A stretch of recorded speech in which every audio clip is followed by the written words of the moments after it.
Prime Minister Justin Trudeau is facing growing calls to step down from within his own caucus. Despite this, Trudeau remains defiant, insisting he'll lead the Liberal Party into the next election.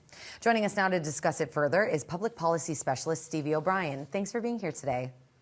It's a pleasure to be here. Stevie, let's start with the Liberal caucus meeting last week. Trudeau said the party is strong and united. Do you think that's the case when nearly 24 MPs in that meeting called on him to step down?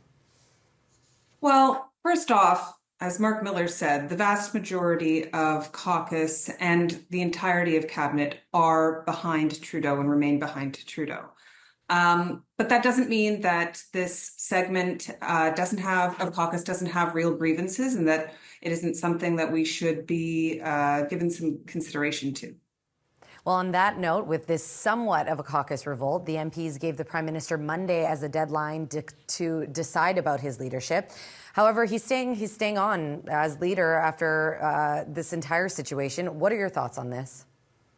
Well, I don't really know what they mean with this deadline because, and they haven't said, are they going to not support the government in a non-confidence vote? That seems to be cutting off your nose to spite your face. It will be forcing an election when they're saying that Trudeau is not the person who can see them through an election.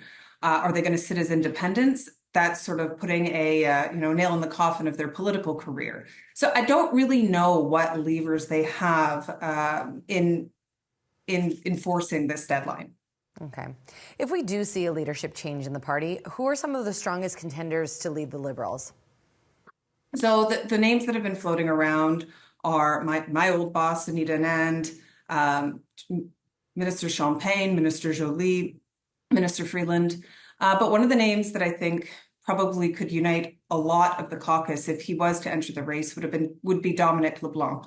He's got strong support amongst caucus and amongst sort of provinces and Canadians and Liberal Party membership. Interesting. The Prime Minister has survived conservative non-confidence motions in the recent past. Do you think we can expect more pressure from Pierre Poilievre to capitalize on the growing differences among those Liberals? I don't think I think he had the pressure totally up already. I don't know how much higher it can go. What I think I'd like to see is the Prime Minister hearing the concerns of caucus and doing what he does best, which is start campaigning.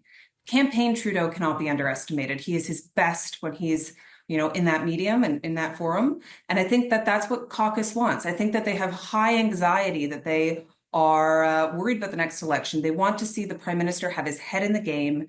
They want him to be, doing advertising and getting out there and, speaking, holding Poilievre to account.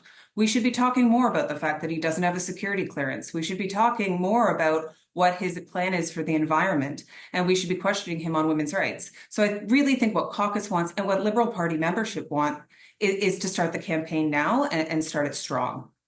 Okay, and amid the current political situation in our country, do you foresee an early federal election? Well, I definitely think it would be a miracle if it went all the way to October 2025, which is, I think, when it has to be. That being said, all the signs I'm hearing from within here in Ottawa is that it's probably going to make it into 2025. I think that barring anything extraordinary happening, I think that we will see the Liberal government get into the new year. Timing at that point is going to depend on many things, including polls as they've coming out of the U.S. election, and perhaps some further consideration and further contemplation on his future over the holiday break. Okay, Stevie, thank you for this. That's public policy specialist Stevie O'Brien with her perspective from Ottawa.